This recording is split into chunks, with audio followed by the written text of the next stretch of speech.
సంధ్య theatre ఘటనలో Allu Arjun arrest చేయడం ఎంతవరకు కరెక్ట్ అండి? అంటే మీకేమనిపిస్తుంది కరెక్టా? అరెస్ట్ చేయడం కరెక్ట్ కాదు. సినిమా తీసి చూడమన్నా కానీ మేము దగ్గరికి తీసుకొని దగ్గరికి తీసుకెళ్ళి చూపించలేదుగా. మా ఆనందం కోసం మాకు వెళ్ళాం, మాకు ఇబ్బంది కలిగింది, ఆమె చనిపోయింది. దానికి హీరో చేయగలిగింది ఏం లేదు. అంటే ఎవరి నిర్లక్ష్యం వల్ల ఆ ఘటన జరిగిందని మీరు అనుకుంటున్నారు? ఆ జనాభా పోటింగ్ వల్ల. అంటే కంట్రోల్ చేయాల్సిన వాళ్ళు ఉంటారు కదా, ఎవరిని? అది గవర్నమెంట్కి సంబంధించిన పోలీస్ డిపార్ట్మెంట్ తప్పిదం. అది అక్కడ ఉన్న థియేటర్ యాజమాన్యం, అక్కడ ఉన్న సెక్యూరిటీ. అంటే ఆ ఫ్యామిలీకి ఇంత అమౌంట్ అని చెప్పి అల్లు అర్జున్ ప్రకటించడం కూడా జరిగింది. అది జరిగిన తర్వాత ఇన్ని రోజుల తర్వాత అరెస్ట్ చేయడం, దాని వెనకాల మీరేమనుకుంటున్నారు?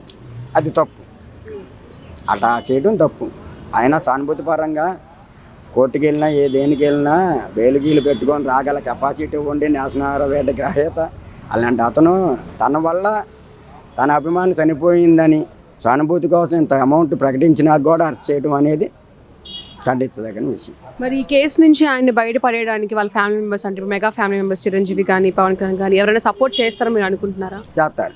చిరంజీవి గారు మొన్న వెళ్ళారు ఫ్యామిలీతో, వాళ్ళ మేనత్త గారు చిరంజీవి గారు వెళ్ళారు, పలకరించారు. వాళ్ళ సపోర్ట్ లేకుండా మాత్రం ఉండదు. అంటే ఇప్పుడు పుష్ప సినిమాకి మెగా ఫ్యామిలీ నుంచి ఎలాంటి సపోర్ట్ అయితే రాలా. ఇప్పుడు అందరూ కూడా ఆల్ ది బెస్ట్ అని చెప్పడం కానీ మెగా ఫ్యామిలీ నుంచి ఎలాంటి సపోర్ట్ రాలా. మరి సినిమాకి సపోర్ట్ రాలేదు కదా, మరి ఇప్పుడు ఈయన కేసులో ఉన్నప్పుడు వాళ్ళు ఎలాంటి సపోర్ట్ చేస్తారు? పరంగా అంటే ఒక్క వృత్తిలో ఉండగా వాళ్ళ పోటీలో సినిమాగా సపోర్ట్ ఉండదమ్మా. ఫ్యామిలీ సపోర్ట్గా పలానా ఇబ్బందిగా ఉంటే మాత్రం ఫ్యామిలీ మొత్తం ఒకటైద్ది.